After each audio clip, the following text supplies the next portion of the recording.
Eu nunca gostei de comemorações exageradas. Mas o aniversário da minha mãe era a exceção. Sempre foi. Desde pequena, eu me lembro de como ela sorria ao ganhar flores. Do jeito como ela fechava os olhos antes de soprar as velas, como se fizesse um pedido muito sério. E no fundo, eu sempre esperei ser esse pedido. Este ano, eu decidi fazer algo especial. Uma torta de maracujá, a favorita dela, feita por mim, da receita que ela mesma me ensinou. Comprei flores amarelas, arrumei a mesa com as louças boas e separei até as taças de cristal que estavam há anos guardadas. Às 6 da tarde, tudo estava pronto. Às 7, eu ainda achava que estavam apenas atrasados. Às 8, só o silêncio respondeu. A cadeira dela continuava vazia. E todas as outras também. Às 20h17, eu liguei para minha irmã. Ela atendeu no segundo toque, rindo alto de alguma piada interna. Oi? Disse distraída. Onde vocês estão? Perguntei. Como assim? Você ainda tá aí? Achei que sabia. Ela hesitou, mas continuou. A festa é aqui na casa da mamãe. Todo mundo veio. Achei que você não viria. Eu fiquei em silêncio. Do outro lado da linha, ouvi vozes conhecidas, música ambiente e o som de taças sendo brindadas. Ela nem percebeu que eu desliguei. Ou talvez tenha percebido e não se importado. Voltei para a cozinha. Cortei uma fatia da torta. Sentei sozinha. E abri a garrafa de vinho. Na primeira taça, eu estava furiosa. Na segunda, decepcionada. Na terceira, eu comecei a escrever. Dormi no sofá, com o celular ainda na mão. Acordei com um gosto amargo na boca e a casa ainda em silêncio. Tentei não chorar, mas falhei. Mexendo nas coisas no quarto de visitas, que antes era o meu quarto, encontrei uma caixa de madeira velha. Estava embaixo da cama, cheia de cartas amareladas, com fita de cetim desbotada. Na tampa, escrito à mão: somente abrir se necessário. Era da minha mãe. Reconheci a letra na hora. Entre dezenas de papéis, uma carta com meu nome. Data: 14 de março de 1997. Eu tinha 7 anos. Foi o dia em que ela me deixou com a minha avó e nunca mais voltou para me buscar. A carta era curta, mas cada palavra cravava fundo. Se um dia você encontrar isso, quero que saiba, não foi minha escolha. Ela dizia que me deixou com a vovó porque era perigoso me manter com ela, mas não dizia por quê. Falava de uma dívida, de um homem chamado Daniel, de uma troca. Na parte final, uma frase sublinhada: eles nunca podem saber a verdade sobre você. A letra estava trêmula. E a assinatura não era dela. Ou, pelo menos, não como eu lembrava. Era uma assinatura fria, rígida, como se tivesse sido forçada. Eu fiquei olhando para a carta por horas. Entre o medo, a raiva e a confusão, eu só conseguia pensar em uma coisa: quem é Daniel? Naquela noite, fui até a casa da minha mãe. Não toquei a campainha. Fiquei no carro, observando pela janela. Lá dentro, todos riam. Minha irmã dançava. Minha mãe estava sentada ao centro, cercada de presentes. Mas algo estava errado. Ela parecia ausente. O olhar parado, o sorriso forçado. E quando ela falou algo para minha irmã, eu li seus lábios. Ela sabe. Foi então que eu vi. Minha mãe estava me olhando, diretamente. Como se soubesse que eu estava ali, no escuro. E por um breve segundo, ela sorriu. Um sorriso tenso, como um aviso. No dia seguinte, fui até a casa da vovó. Depois que ela faleceu, poucas coisas foram mexidas. E por alguma razão, eu sabia que, se minha mãe havia deixado pistas, minha avó as teria guardado. Revirei armários, gavetas, caixas antigas. Foi atrás do armário de lençóis, dentro de uma sacola plástica que encontrei. Uma pasta azul com a etiqueta quase apagada. escrito à caneta: Daniel, 1996. Dentro, havia 3 fotos antigas. Minha mãe, sorrindo ao lado de um homem que eu nunca tinha visto. Ele parecia mais velho, de terno, com olhos frios. As outras 2 fotos eram de papéis assinados, quase ilegíveis. E, por fim, uma certidão de nascimento. Não era a minha, era de alguém chamado Clarice Alves, mas a data de nascimento era exatamente a minha. Parei. Precisei reler 3 vezes o nome da certidão. Clarice Alves. Nascimento: 14 de março de 1990. Mãe: Helena Alves. Pai: Daniel S. Vasques. Meu nome é Isabela. Sempre foi. Pelo menos até onde me contaram. A certidão estava rasgada bem no canto inferior, onde ficaria o carimbo do cartório. E havia outra folha grampeada por cima. A minha certidão. Como se tivessem substituído uma pela outra. 2 identidades, um mesmo nascimento e a mesma mãe. Voltei para casa atordoada. Naquela noite, recebi uma ligação de número restrito. Atendi em silêncio. Você encontrou as cartas. Quem tá falando? Daniel morreu. Mas nem tudo foi enterrado com ele. Quem é você? Você não é quem pensa que é. E sua mãe? Também não. A ligação durou 22 segundos, mas minha mente não dormiu pelo resto da noite. 2 dias depois, uma mulher apareceu na frente da minha casa. Ela tinha cerca de 60 anos, cabelos grisalhos, presos num coque simples. Olhos aflitos. Você é filha da Helena? Ela perguntou. Assenti com um aceno hesitante. Eu fui babá de vocês 2, quando eram pequenas. De você e da Clarice. Eu sou Clarice, não sou? Ela não respondeu. Apenas me entregou um envelope grosso, lacrado com fita vermelha. Sua mãe mandou guardar isso para você. Disse que quando você visse as fotos, saberia que era hora de abrir. E então, ela foi embora. Sem me dizer o nome, sem olhar para trás. O envelope continha apenas 3 coisas. Uma foto da minha mãe, ainda jovem, com um semblante tenso, segurando um bebê recém-nascido. 2. Uma imagem de um hospital antigo com a placa parcialmente apagada. Clínica Santa M. 3. Um bilhete à mão. Você era para ter ido com ele, mas eu não consegui. Me perdoe.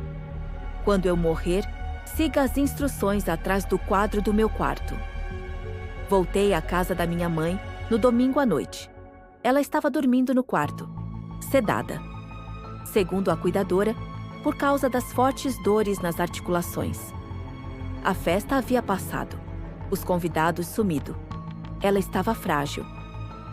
Mais magra do que eu lembrava. Esperei até que tudo estivesse em silêncio. Entrei no quarto dela e fechei a porta com cuidado. Na parede acima da cama, havia um quadro com uma pintura antiga de girassóis. Sempre achei brega. Mas agora, ele parecia ter outro significado. Levantei com cuidado. Atrás dele, colado com fita dupla face, havia um envelope cinza e um pequeno pendrive. No envelope, escrito à caneta: só leia depois que eu me for. Mas eu não esperei. Dentro do envelope, um manuscrito com mais de 10 páginas. A letra era da minha mãe, mais firme, mais lúcida.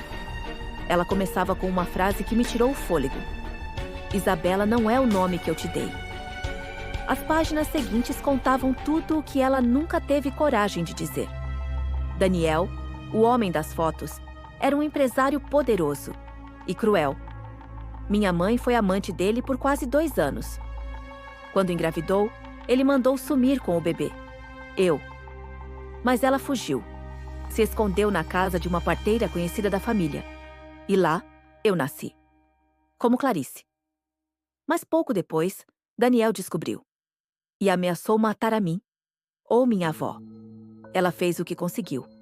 Me registrou com outro nome e me deixou escondida com a avó. Nunca contou para ninguém. Me perdoa. Eu amei você da forma mais silenciosa que existe. Mas eu não podia escolher você, sem perder tudo. Pluguei o pendrive no notebook. Havia apenas um vídeo. Minha mãe, sentada na mesma cama onde ela dormia agora. Visivelmente mais lúcida e mais jovem. Talvez gravado meses antes. Se você está vendo isso, é porque eu não estou mais aí. Você foi o maior segredo e o maior arrependimento da minha vida. Mas você também foi o que eu mais protegi. Ela faz uma pausa longa. Respira com dificuldade e então diz: não confie na sua irmã. Ela sabe mais do que aparenta. No dia seguinte, liguei para minha irmã. Você sabia? Perguntei sem rodeios. Do quê? De mim. Do meu nascimento. De Daniel. Ela demorou. Mamãe me contou quando eu tinha 17 anos. E você nunca pensou em me dizer? Eu pensei. E decidiu me excluir da família? Interrompi. Eu tentei proteger você, ela gritou. Assim como mamãe tentou. Proteção não é silêncio. Às vezes, é, ela respondeu. E desligou. Naquela mesma noite, ouvi batidas na porta da frente. 3 toques, secos, friamente espaçados. Quando abri, ninguém, mas no chão, um envelope preto. Dentro, uma foto. Minha mãe, minha irmã e Daniel, juntos, recentemente. Em uma sala que eu nunca tinha visto. No verso, escrito com letra grosseira: ela mentiu pra você. E agora, ela está pagando o preço. No verso da foto deixada na minha porta, além da mensagem escrita à mão, havia uma marca quase invisível. Fazenda Santa Elisa, quilômetro 19. Pesquisei no Google. Era uma propriedade rural nos arredores da cidade, oficialmente desativada desde 2006. Pertencia a uma empresa de fachada registrada no nome de Daniel Vasques. No dia seguinte, fui até lá, sozinha.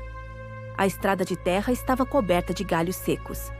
A casa era grande, de pedra antiga, com janelas quebradas e uma aura pesada. Quase abandonada. Quase. Do lado de dentro, o cheiro de mofo era misturado com algo mais. Algo metálico. Ferrugem, sangue. No segundo andar, encontrei um quarto intacto. Uma cama feita, uma cômoda limpa, um espelho coberto por pano. E no canto, uma caixa de sapatos. Dentro, estavam 5 pequenos cadernos, diários. A letra era firme e cuidadosa. A autora assinava apenas como D. Hoje ele trouxe a menina de novo. Ela parece com Helena, mas tem os olhos mais escuros. Não fala muito, mas ouve tudo. Outro trecho. Ele não me deixa dormir quando ela está aqui. Diz que preciso vigiar. Meu estômago virou. A menina era eu? No porão da casa, encontrei uma porta trancada com corrente. Não deveria abrir, mas abri. A chave estava dentro do último diário. A sala era toda pintada de vermelho escuro. Paredes, teto, chão. No centro, uma poltrona de couro desgastado e uma câmera antiga em um tripé. Ao lado, fitas VHS empilhadas e uma TV velha. Não tive coragem de ver nenhuma fita, mas no topo da pilha, uma estava marcada com meu nome. Clarice, 1996. Saí dali tremendo. Vomitei na grama. E jurei, eu nunca mais seria um fantasma na história da minha mãe. Na tarde seguinte, minha mãe ligou. Com a voz fraca, disse: eles sabem que você encontrou a casa. Quem são eles? As pessoas que ficaram no lugar do Daniel. O que eles querem? Você? Por quê? Porque você lembra, mesmo sem lembrar. Antes que eu pudesse perguntar mais, ela desligou. E pela primeira vez, eu tive medo real de morrer. Naquela noite, notei luzes vermelhas piscando nos cantos da minha sala. Câmeras escondidas. 2, atrás do abajur. E dentro do espelho do corredor. Quem estava me vigiando? Removi as câmeras, tirei a bateria do celular e me tranquei no quarto com um caderno. E escrevi uma única frase: se eu desaparecer, minha história não vai sumir comigo. Minha mãe piorou repentinamente. A cuidadora me ligou às 3 da manhã. Ela está delirando. Fala de nomes, lugares. Às vezes te chama de Clarice. Corri até lá. Ela estava suando, o rosto pálido e os olhos semiabertos. Você não devia ter ido à casa. Ela sussurrou. Por quê? Eles te vigiam. O tempo todo. Mãe, quem são eles? Ela segurou minha mão com força incomum. A chave está no relógio. O de parede. Foi a última frase que ela me disse com clareza. 2 dias depois, ela entrou em coma. O relógio antigo da sala, aquele de madeira escura que sempre me deu arrepios, estava parado há anos. Subi numa cadeira, abri a tampa traseira. Nada. Mas ao sacudi-lo, ouvi algo solto lá dentro. Com uma faca, forcei a base de madeira até soltar uma tampa falsa.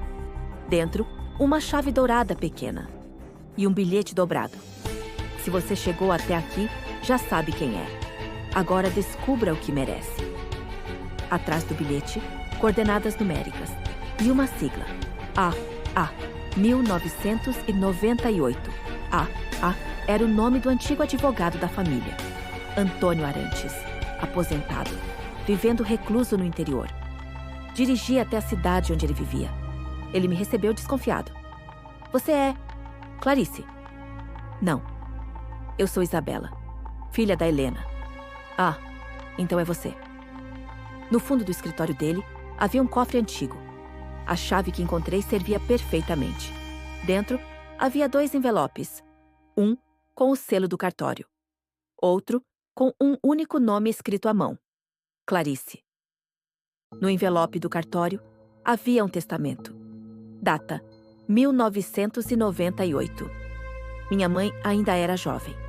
O documento declarava que, caso ela viesse a falecer, todos os seus bens e propriedades deveriam ser transferidos diretamente para Clarice Alves Vasques, filha legítima, registrada antes da alteração de nome.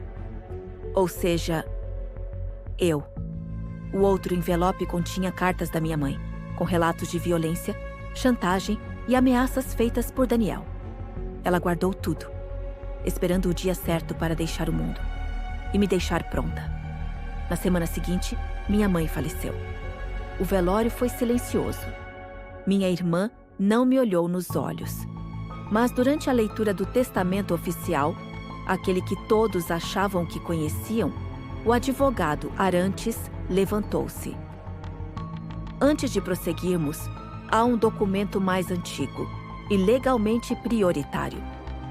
O salão ficou em silêncio. Ele me chamou à frente, abriu o envelope diante de todos e leu. Declaro como única herdeira dos meus bens a pessoa que mais sofreu calada e que mais me amou mesmo sem entender, Clarice Alves Vasques. Minhas tias arregalaram os olhos. Minha irmã ficou pálida e eu apenas sentei e esperei o inferno começar. 2 dias após a leitura do testamento, recebi uma notificação. O cofre do advogado Antônio havia sido arrombado. Documentos desapareceram. Inclusive, uma das fitas VHS da Casa de Pedra que eu havia deixado com ele por precaução. Mas o mais assustador? O cofre não havia sinais de arrombamento externo. Só quem tinha a chave era ele. Antônio não foi encontrado. Sumiu sem deixar rastros. E comigo veio o arrepio. Talvez alguém o tenha silenciado. Minha irmã apareceu na minha casa naquela noite. Podemos conversar. Agora você quer falar? Mamãe te deixou tudo, mas não deixou paz. Ela me mostrou prints de mensagens, entre ela e Daniel. Antigas, aparentemente. Mas algo parecia errado. As datas não batiam. Você falsificou isso?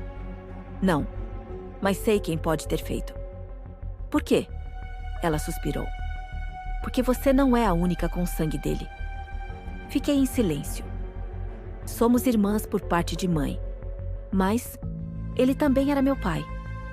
Voltei à casa da minha mãe. Precisava pensar. Fiquei olhando para os girassóis no quadro, o relógio quebrado, os detalhes que antes ignorava. Na despensa, atrás de uma prateleira velha, vi uma abertura na parede. Era estreita, úmida, e levava a um túnel. Desci com uma lanterna.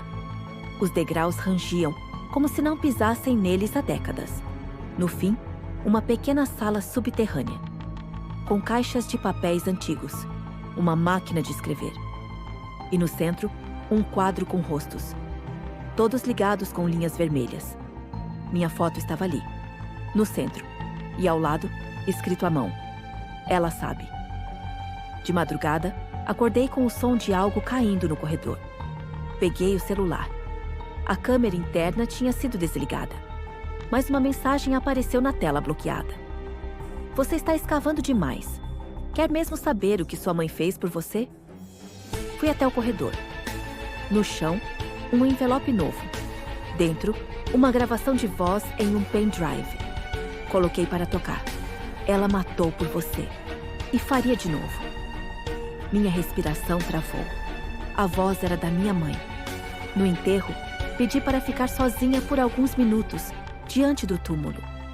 Enquanto todos se afastavam, retirei o envelope escondido que carregava no casaco, o último deixado por ela, sem instruções. Dentro, apenas uma chave de bronze e um endereço. No cemitério antigo da cidade, no jazigo da família Vasquez, havia uma pequena porta trancada atrás de uma estátua. A chave encaixou. Dentro, encontrei uma caixa de madeira com 3 itens. 1. Um colar que eu lembrava vagamente da infância. 2. Uma carta escrita à mão. 3. E um testamento, ainda mais antigo, registrado em nome de Daniel Vasquez, onde ele deixava tudo para a filha desaparecida, Clarice. A filha que ele acreditava estar morta. A filha que eu sou. 2 dias após encontrar o testamento de Daniel, recebi uma intimação. Minha irmã havia aberto um processo judicial, contestando todos os documentos apresentados por mim. Ela alegava que eu havia forjado a identidade de Clarice, que Clarice jamais existiu, que a mãe tinha surtado no final da vida e assinado papéis sem validade.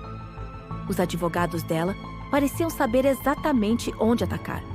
E pior, estavam sendo rápidos demais, organizados demais, como se estivessem preparados, como se isso tudo já estivesse planejado. Voltei à fazenda Santa Elisa, sozinha, pela última vez. Desta vez, levei coragem suficiente para assistir à fita VHS marcada com meu nome. Usei um velho conversor para digitalizar no notebook. A imagem era ruim, mas nítida o suficiente para destruir o pouco de inocência que ainda me restava. Daniel segurava uma criança. Eu falava com alguém atrás da câmera. Ria. Dizia coisas que não repito. E no canto da tela, minha mãe observava. Ela estava ali. E mesmo assim, me deixou com ele. Na audiência preliminar, o juiz analisou as certidões, o histórico e os depoimentos. De acordo com os registros médicos, há uma mudança de nome legal feita no cartório do interior. Sim, meritíssimo. Mas não há comprovação de que Clarice e Isabela sejam a mesma pessoa. Rebateu o advogado da minha irmã. Foi então que entreguei um envelope lacrado ao juiz. Dentro, a carta de punho e letra de Daniel, assinada, reconhecida em cartório. Caso minha filha Clarice Alves Vasquez retorne um dia, que ela receba tudo que é meu por direito, porque a tirei de mim com violência, porque ela me perdoou sem nunca saber. Silêncio no tribunal. O juiz pigarreou e disse: "Isso muda tudo." Na saída do fórum, alguém me aguardava. Alguém que eu não via há anos. A antiga governanta da casa da minha mãe, Dona Yolanda. Ela parecia mais velha, mas ainda imponente. "Você mexeu onde ninguém devia. Você sabia de tudo, não sabia?" Você acha que sua mãe era a única que protegia algo? Eu estava protegendo alguém. Quem? Ela se aproximou, olhou nos meus olhos e sussurrou. A sua irmã? Ela era a arma. Mas você?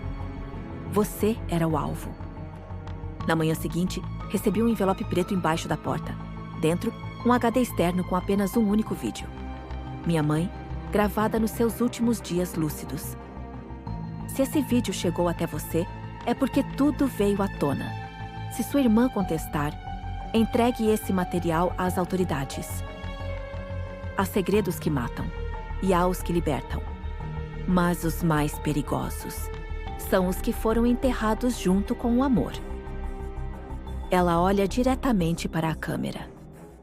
Você me perdoa? A tela escurece e surge uma frase. Fim de parte 1.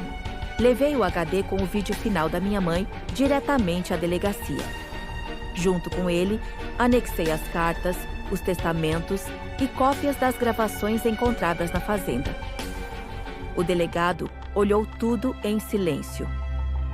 Você tem noção da bomba que está entregando aqui? Tenho. E sei que não é só sobre mim.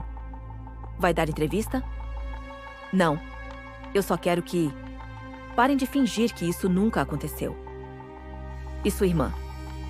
Olhei para o chão. Minha irmã vai se defender como sempre fez, com mentiras. Ela me esperava na porta do fórum. Você destruiu a família. A família já estava destruída antes de eu nascer. Ele te queria morta, sabia? Eu vi cartas. Ele dizia que você era um erro. E você acreditou? Ela respirou fundo. Chorou. Pela primeira vez, talvez. Eu te invejei. Mesmo quando diziam que você era só a filha esquecida. E agora? Agora, eu sou a que vai embora de mãos vazias. Ela entrou no carro e nunca mais a vi. Dias depois, revisitando as coisas da minha mãe, encontrei um envelope endereçado à minha irmã. Ela nunca o recebeu. Abri. Sim, eu abri. A carta dizia: minha filha, se você está lendo isso, é porque a verdade venceu. E se doeu, saiba que em mim doeu mais ainda esconder. Eu amei vocês duas de formas diferentes, por motivos diferentes, mas nunca soube como amar sem medo. Se um dia puder, perdoe sua irmã. Ela foi vítima tanto quanto você. Fechei os olhos e chorei por todas nós. Comecei a ter sonhos com uma versão minha criança. Eu, aos 7 anos, correndo por um campo de girassóis.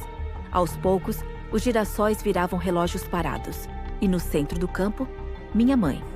Ela sorria. Mas atrás dela, Daniel. Sempre Daniel. No último sonho, a garotinha, eu, se virou para mim e disse: agora você lembra. Agora. Você pode recomeçar. E desapareceu. O testamento da minha mãe me deixou os bens. O de Daniel me deixou a verdade. Mas nenhum dos dois testamentos era o mais importante. O verdadeiro testamento. Foi a herança que eles me deixaram sem saber. A liberdade de me reconhecer. Hoje, eu sou Clarice. E também sou Isabela. Sou filha da mulher que amou do jeito que pôde. E sou sobrevivente do homem que tentou apagar minha história. Mas a parte mais bonita: eu sou autora do que vem agora. E pela primeira vez, não havia mais perguntas. Só silêncio e paz.